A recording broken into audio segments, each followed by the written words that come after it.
In the section in Homo Deus, where Harari talks about how Homo sapiens loses control, he talks about the time bomb in the laboratory. And what we're going to do is we're going to look at it, as a cube of different things, the liberal package itself, right? And then there's statements that basically represent our worldview, and then there's the institutions that represents what we do. And if you look at it, he says it's all built on top of this idea of human rights.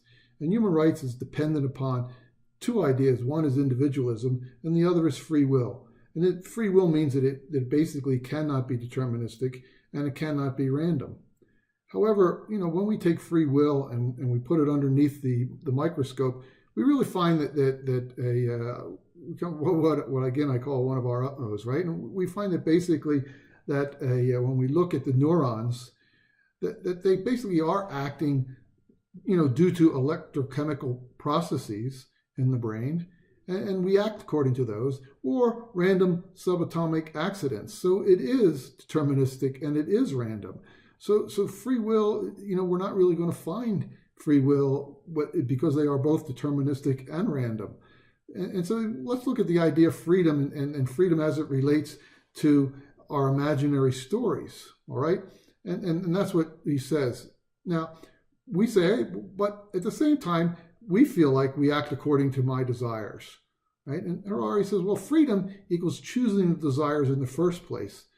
If you think about it, he says that desires are like a river, right? And they just keep flowing past us. And we can only react to them. Desires are not something that we can actually choose. Now, it's possible in the future with, say, drugs or genetic engineering, or even if we get into something as more complex like, direct brain stimulation, we may be able to from those actually do something about creating desires. But right now, we're only in a reactionary mode. Right? Now, then he talks about the brain and the separation of the brain and how we always talk about the left and right brain. And he talks about it as two, the experiencing self and the narrating self. And he talks about how they basically relate to each other. And they're back and forth. They're not so separated.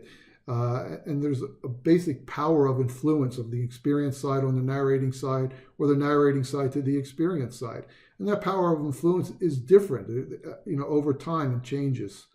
One of the examples he gives is the peak end rule, where we experience something and what we remember is the peak experience and then how it ended, and not necessarily what went on.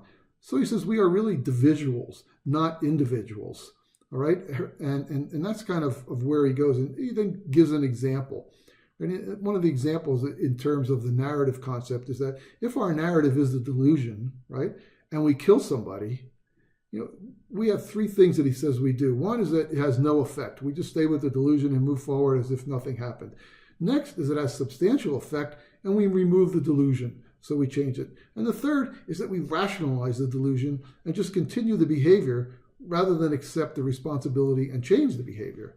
Example he gives there for different fields are in like a political field where our boys didn't die in vain, and so we stay in a war that is even unpopular and unnecessary.